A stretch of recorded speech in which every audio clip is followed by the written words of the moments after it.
Ang kaalam ni Solomon 4. Mas maayo ang pagbaton og dalaygong kinaiya bisan kun ikaw walay anak.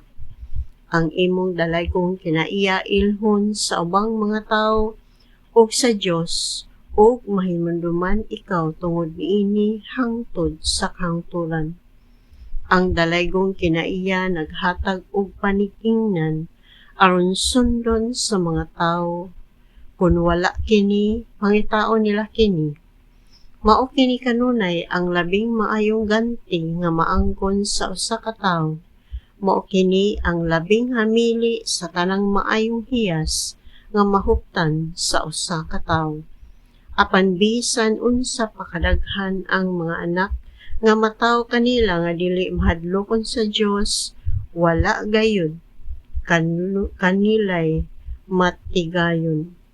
Ang ilang mga anak nga natawo gawas sa kaminyoon dili gayud makabutang og lig-ong sukaranan alang sa ilang kaugalingon o dili gayud sila makagamot og halalom. Sama sa mga kahoy nga mabawrag mga gamot, manahon sila sa mubong panahon apan matay og sila sa hangin ug ang unos moibot kanila.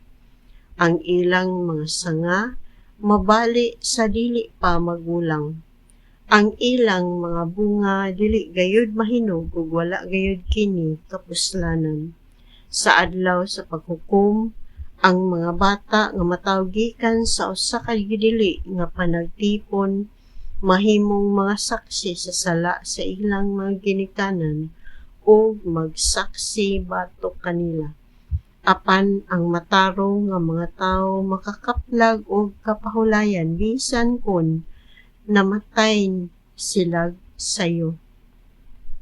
Nagpasidungog kita sa mga tigulang dili lamang tungod kay sila nakapuyo og taas nga panahon. Ang kaalam ug ang katarong mooy mga timaan sa kahingkod nga moabot uban sa katigulangon.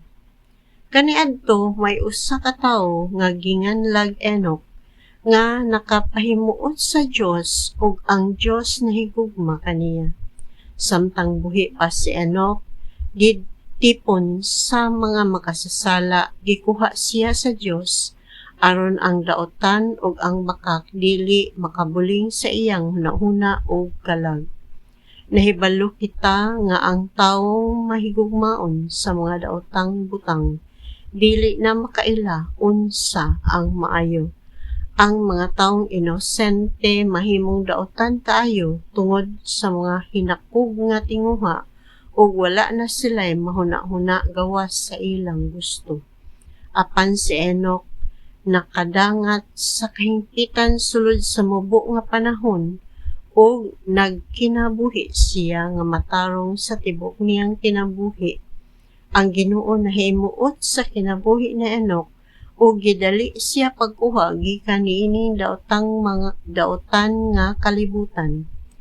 Ang mga tawo nakamatngon sa iyang paggikan apan wala sila makasabot niini o makakaton sa pagtulunan nga ang Dios maayo ug maluluy-on sa iyang kaugalingong katawhan ug panalipdan niya sila nga iyang gipili.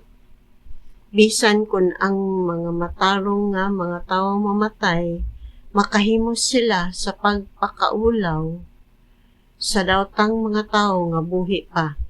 Bisan sa ilang katigulangon, ang mga daotan pakaulawan sa mga batan-on nga nakadangat na sa kahingpitan. Ang maalamon mahimong mamatay nga batan-on pa apan ang daotan dili gayud makasabot nga kini ang paagi sa Ginoo sa pagkuha kanila aron sila malikay sa kadaotan.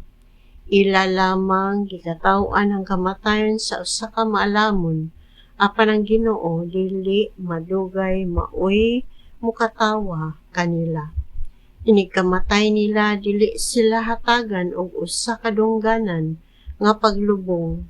Bisan ang mga patay mangyamid o ludon kanila hangtod sa tangturan. Ibusdak sila sa Dios ngadto sa yuta og dili sila makatingog sama sa mga balay nga tay-ugon sa ilang gisukaran, mahimo silang mga tapo sa mga ginuba. Mag-antos sila sa kasakit. Dali ra malimot ang mga tao sa tanan mahitungod kanila. Malisang sila sa panahon sa paghukom, kay husayon man ang ilang mga sala. Mubarog sila nga sinilutan tungod sa ilang kaugalingong mga binuhatan nga supak sa balaod.